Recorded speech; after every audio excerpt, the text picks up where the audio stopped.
बिस्मिल्लाहिर्रहमानिर्रहीम, अस्सलाम वालेकुम। मैं सैयद इमरान शफ़क़त आपकी खिदमत में हाज़िर हूँ। वही हुआ जिसका डर था। और डर क्या था? पाकिस्तान में इधर तालिबान आए, पाकिस्तान में दो फ़रीक जो थे वो बड़े मुतहरिक हो गए। एक फ़रीक बड़ा फ़िक्रमंद हो गया और दूसरा फ़रीक जो है वो बड़ा खुश हो गया। खुश होने वाले जो इसको फ़तह मुबीन भी कह रहे थे और वो भंगड़े भी डाल रहे थे और खुशियाँ मना रहे थे, और जो परेशान होने वाले थे उनकी परेशानी अपनी तौर पर बजा और वो ठीक निकल आई।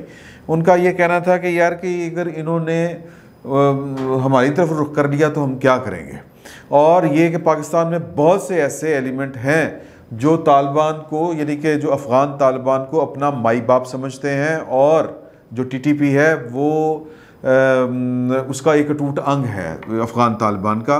और उसकी मिसाल भी जो है वो बल्कि वो साबित हो चुका हुआ है, क्योंकि जितनी देर हम जो हैं वो दहशतगर्दी के ख़िलाफ़ जंग लड़ते रहे हैं पाकिस्तान के अंदर, टीटीपी वगैरह के ख़िलाफ़ या और भी जो लश्कर वगैरह थे उनके ख़िलाफ़, तो अफ़गान तालिबान इनको डिसओन किया करते थे, टीटीपी को और दूसरे ग्रुपों को भी, खुरासानी ग्रुप, फ़लाँ वो मजलिसुल एहरार, इस तरह करके जितने भी थे एहरारी ग्रुप ये वो। तो लेकिन जब इनसे बात होती थी, ये पकड़े जाते थे, जब इनको इन्वेस्टिगेट किया जाता था, जब ये हमारी कानून के मतलब शिकंजे में आते थे, जब इन्वेस्टिगेट किया जाता था, तो ये कहते थे कि हमारे उनके साथ राब्ते हैं, वही हमारे अमीर हैं, मुल्ला उमर हमारे अमीरुल मोमिनीन है, इस तरह की वो बात किया करते थे, और हम उन्हीं के अंडर कमांड हैं। तो हम कंफ्यूज थे कि यार कि एक तरफ ये है, एक तरफ ये है। और फिर इसका सबूत ये है कि जो हकीमुल्लाह महसूद से लेके फिर उसके बाद जितने भी आए, मुल्ला फजलुल्लाह आए, वो और सजना वगैरह जितने भी लोग थे, वो अफ़गानिस्तान में उनकी पनाह थी, वो पनाह में थे। 14 अगस्त को भी छोड़े गए उन्होंने बंदे, छोड़े अपने, इतवार को भी छोड़े बंदे उन्होंने अपने, यानी जो जेलों से रिहा किए, उनमें जो टीटीपी के लोग, गुल बहादुर इस तरह करके नाम है उनके, वो पकड़े हुए थे, तो वो छोड़ के उन्होंने आज़ाद कर दिए। होना तो ये चाहिए था कि उनको पकड़े रखते, या फिर पाकिस्तान के साथ उनके अगर मामला ठीक हैं, जिस तरह के हमारे यहाँ बहुत से लोग कहते हैं कि भैन भरावां दा काम है, ये यारां दा काम है, ये तासुर देने की कोशिश करते हैं, और ये तासुर दुनिया में कई जगह पर जो है वो इसको सीरियस भी लिया जा रहा है। तो मैं ये फिर बात करूँगा, अभी देखें ना इंडिया वाले जो हैं वो ये कंपेन चला रहे हैं कि जो मुल्ला हैबतुल्लाह हैं, जो इस वक्त तालिबान के अमीर हैं, वो पाकिस्तान की फ़ौज की कैद में हैं। और बहरहाल ये एक प्रोपेगेंडा है, पता नहीं है या नहीं है, अल्लाह बेहतर जानता है, लेकिन ये इंडियन प्रोपेगेंडा है। और इंडिया वाले जो हैं वो अपनी हुकूमत और उनको लान तान भी कर रहे हैं, तो कि जी कि आपने इतने अरसा अफ़गानिस्तान में क्या किया, क्या पॉलिसी की, इस तरह की बातें वो कर रहे हैं। वो अपनी जगह पर हैं, मतलब अगर ये कामयाबी पाकिस्तान की है तो पाकिस्तान को इस कामयाबी को अपनी नाकामी में तब्दील नहीं होने देना चाहिए। और ख़तरा यही है, ख़दशा यही है। अब आ जाते हैं असल ख़बर की तरफ, जो मुझे शुरू में ही आपको बता देनी चाहिए थी।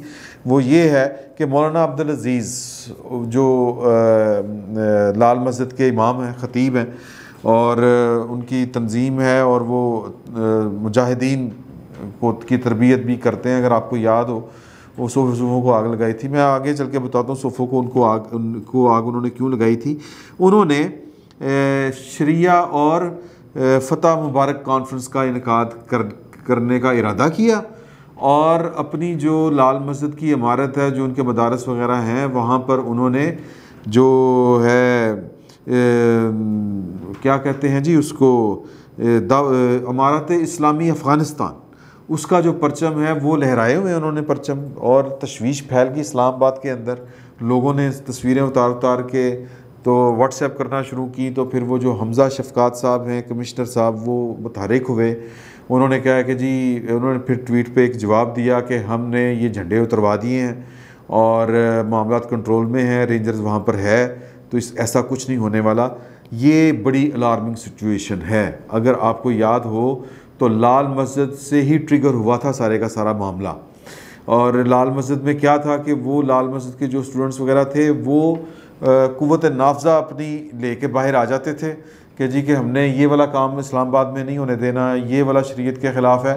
ये काम जो है बुनियादी तौर पर जो जमहूरी मुआशरे होते हैं उसमें आपको एक जमहूरी तरीके से इस पर अपने जो ख़यालात होते हैं, मिसाल के तौर पर आप अपनी पार्टी बनाएं और लोगों को कन्विंस करें और फिर इलेक्शन लड़ें। लोगों को अगर आपकी बात ठीक लगती है तो आप आ जाएं इक़्तिदार में, वो आपको वोट देंगे, इक़्तिदार में आ जाएं और जो आपने कानून नाफिज करना है वो कर दें। ज़ोर ज़बरदस्ती जो है वो कम से कम इस दुनिया में चलना ज़रा मुश्किल है।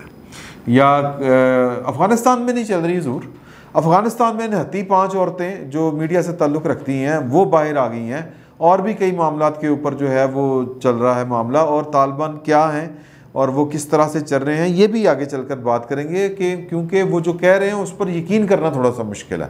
वो कह रहे हैं औरतों को हुकूक भी देंगे, ये भी करेंगे, वो भी करेंगे। वो बहुत अच्छे बनकर अपने आप को या बहुत अच्छा बनाकर दुनिया के सामने पेश कर रहे हैं, और दुनिया उनकी बात भी एक तरह से वो कहते हैं ना कि कन्फ्यूज्ड कि यार ये हो सकता है ठीक कह रहे हो सकता है गलत कह रहे हो। लेकिन बीबीसी का या ब्रिटिश का या बरतानिया का अलमिया देखें कि बरतानिया के जो आर्मी चीफ़ हैं उनका नाम है कार्टर, जनरल कार्टर साहब जो हैं वो फरमा रहे हैं कि जी जनरल निक कार्टर उनका नाम है, वो फरमा रहे हैं कि तालिबान ने 20 साल में लगता है बहुत कुछ सीखा है, वो कुछ बदल गए हैं, तो हमें उनको एक मौका और देना चाहिए। जो इमरान खान साहब कहा करते थे कि अमन को एक मौका और देना चाहिए, तो लेकिन यहाँ पर जो गड़बड़ है वो तो देना चाहिए नहीं देना चाहिए, तालिबान ने क्या करना है वो तो मैं आपको आगे चलकर बात बताता हूँ कि बीबीसी की क्या रिपोर्ट आ गई है।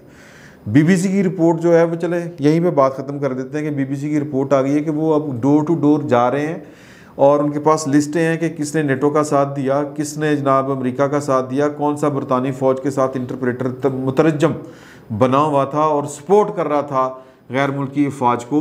तो उनको हमने सबक सिखाना है, बिल्कुल सिखाएं, ज़रूर सिखाएं। अगर जो आपके कागज़ों में गद्दार वतन है तो आप उसको सिखाएं, क्योंकि मेरा ये ख्याल है, मेरे एक दोस्त कह रहे हैं कि जी तालिबान को तुमने कहा कि कब्ज़ा किया, तो तालिबान का कब्ज़ा ही है। वो कहते हैं पहले क्या था, मेरा ख्याल है पहले भी कब्ज़ा था। अफ़गानिस्तान के अवाम से ना पहले किसी ने कुछ पूछा था ना किसी ने पूछा है, यानी उनके ऊपर कब्ज़ा करने से पहले, हुकूमत करने से पहले बंदूक के ज़ोर पर बंदूक की हुकूमत है। तो लेकिन वो उन्होंने वादा किया था, मैं जो कह रहा हूँ कि वो ज़रूर करें। उनके जो ख्याल में जो गद्दार हैं उनको सज़ाए मौत देनी है, जो उन्होंने फ़ैसले करने हैं ज़रूर करें, लेकिन उनको वादा नहीं करना चाहिए था। उन्होंने आम माफ़ी का ऐलान किया था। अब आम माफ़ी का ऐलान एक तरफ, और दूसरी तरफ आप वो बंदे ढूंढ रहे हैं जिन्होंने नेटो का, अमेरिका का या दूसरे लोगों का साथ दिया उनकी अफवाज का। तो फिर ये दो अमली है। ये मेरा ख्याल है कि ये ना कोई अच्छे मुसलमान वाली इलामत है और ना किसी अच्छे इंसान वाली इलामत है कि आप इस तरह का कोई वादा खिलाफ़ी करें और वादा करके कि जी आम माफ़ी का वादा करके, आम माफ़ी का ऐलान करके आप ये काम करें। ये बात हो गई। अब आ जाएं कि जी के अब यही हमारे सामने तस्वीर है तालिबान की, कि तालिबान कहते हैं कि जी टीटीपी हमारा कोई ताल्लुक़ नहीं है, दो टोक खुले अल्फाज में नहीं कह रहे। बार बार उनसे पूछा जाता है कि जी कि ये टीटीपी का आपके साथ कोई राब्ता, कोई ताल्लुक़, कोई तंजीमी राब्ता, कोई जुड़त, तो कहते हैं कि नहीं जी अफ़गानिस्तान की सरजमीन जो है वो किसी के ख़िलाफ़ इस्तेमाल नहीं होगी।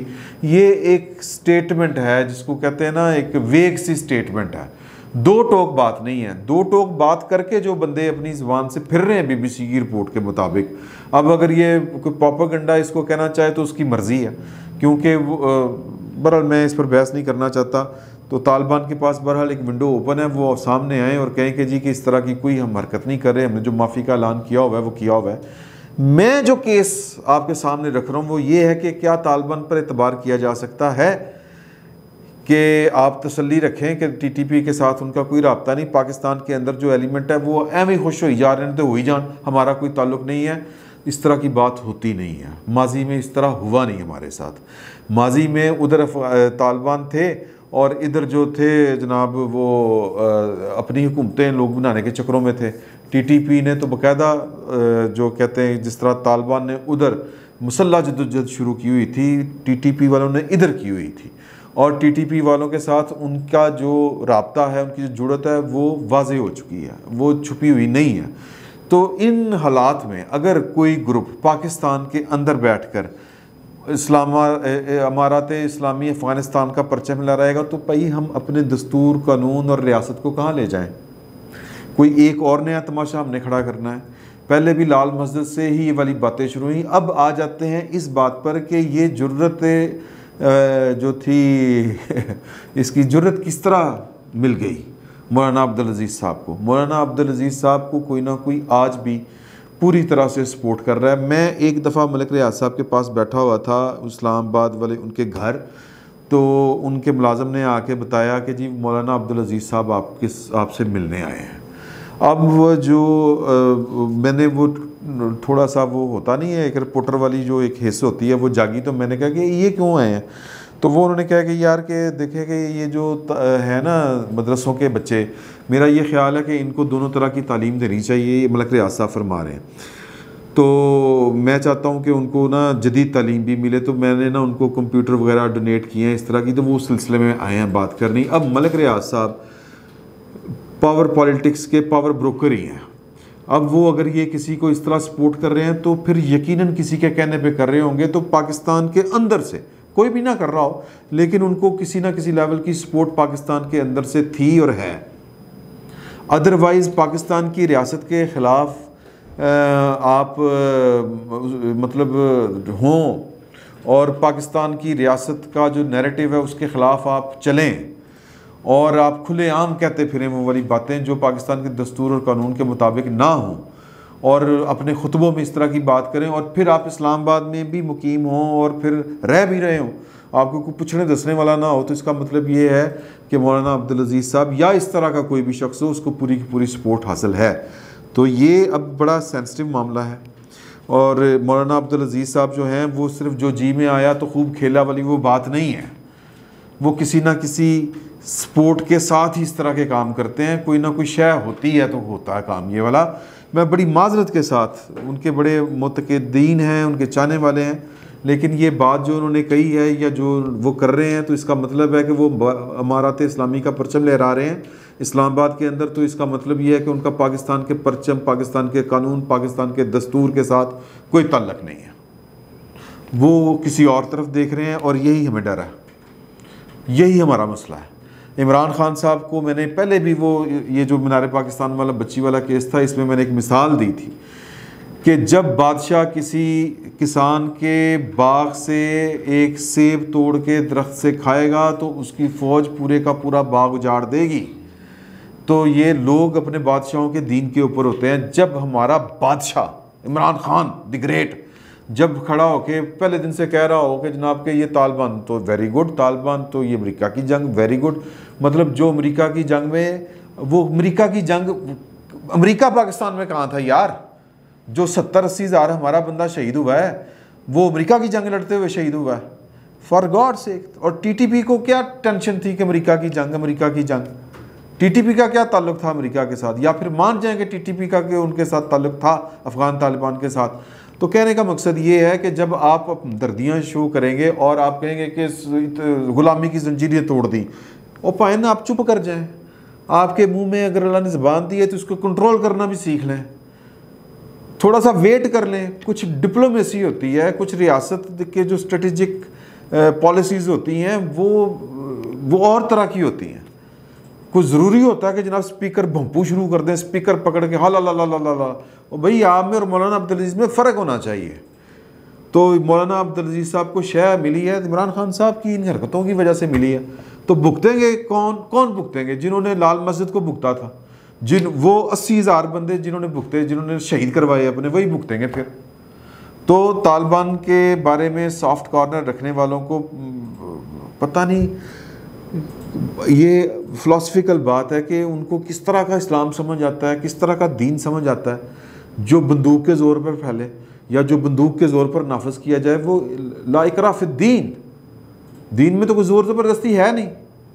तो बंदूक के ज़ोर, बंदूक की हुकूमत कायम करनी है तो फिर मर्जी है आपकी। फिर वक्त इतना ही, बहुत बहुत शुक्रिया।